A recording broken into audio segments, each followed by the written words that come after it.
Assalamualaikum warahmatullahi wabarakatuh. Wal mursalin wa ala alihi wa sahbihi ajmain, amma ba'du.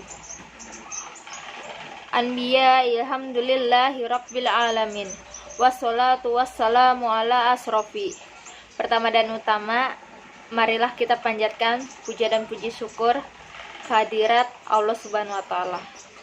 Karena atas karunia-Nya kita bisa diperkumpulkan di sini untuk mengikuti acara pesantren Ramadan. Selawat serta salam tercurah selalu pada Nabi Muhammad SAW yang kelak kita nantikan syafaatnya di hari akhir. Teman-temanku yang dicintai Allah, di sini saya akan menyampaikan tentang Nabi yang ke-23, yaitu Nabi Yahya alaihissalam. Yahya bin Zakaria adalah Nabi Islam yang disebut dalam Al-Quran. Diyakini bahwa Yahya hidup selama 30 tahun. Nabi Yahya tidak banyak diuraikan dalam Quran. Hanya dijelaskan ia dikaruniai hikmah dan ilmu semasa kanak-kanak. Ia hormat pada orang tuanya dan tidak sombong ataupun durhaka. Ia pintar dan tajam pemikirannya. Ia beribadah siang malam sehingga tubuhnya kurus kering, wajahnya pucat, dan matanya cekung. Di kalangan Bani Israel, dia dikenal sebagai ahli agama dan hafal Taurat. Ia berani mengambil keputusan, tidak takut dihina orang, dan tidak menghiraukan ancaman penguasa dalam usahanya menegakkan kebenaran. Ia menganjurkan orang bertobat, dan sebagai tanda, ia memandikan orang yang bertobat di sungai Jordan, yang sebenarnya adalah mandi besar, dan disebut pembaptisan dalam ajaran Kristen. Pada masa itu, Herodes, seorang penguasa Palestina, merencanakan akan menikah dengan kemenakannya sendiri, yaitu Herodia. Herodia sendiri merasa senang jika diperisti oleh seorang raja. Yahya melarang pernikahan ini karena bertentangan dengan syariat kitab Taurat dan Zabur. Seluruh istana pun gempar. Mereka setuju dengan pendapat Yahya sehingga membuat raja menjadi malu dan murka. Kemudian ia dan Herodiah berusaha mencari jalan untuk membungkam mulut Yahya dengan cara apapun. Dikisahkan bahwa Yahya belum pernah menikahi seorang wanita, karena dia sudah terbunuh di usia muda dan dianggap sebagai nabi yang telah mati syahid. Teman-temanku sekalian, Nabi Yahya alaihissalam diriwayatkan pernah bertemu dengan iblis.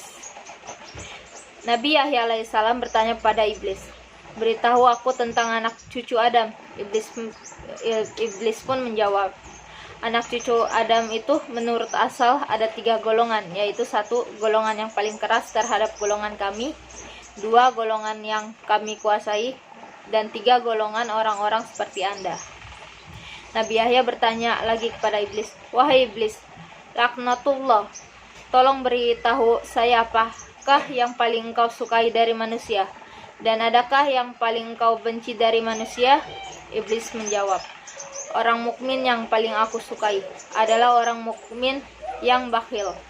Sedangkan orang mukmin yang paling aku benci adalah orang mukmin yang fasik, tetapi dermawan." "Mengapa bisa begitu?" tanya Nabi Yahya alaihissalam. "Orang mukmin yang bakhil itu menurut saya sudah cukup untuk digoda amalnya. Tetapi kalau orang mukmin fasik yang suka bersedekah, saya khawatir kalau kedermawanannya itu diketahui oleh Allah Subhanahu wa taala, lalu diterima amalnya. Itu berarti saya tidak punya teman di neraka nanti," jawab iblis. Dari dialog dan percakapan antara Nabi Yahya alaihissalam dan iblis di atas telah disebut bahwa orang mukmin yang paling disukai oleh iblis adalah orang mukmin atau bakhil atau kikir. Karena seorang mukmin yang seperti ini telah menjadi teman iblis. Allah Subhanahu wa taala membenci orang yang seperti ini. Kenapa? Karena orang mukmin yang sedemikian itu telah beranggapan bahwa harta yang dimilikinya itu adalah hasil dari jerih payahnya sendiri tanpa pertolongan dan pemberian Allah Subhanahu wa taala. Nauzubillah.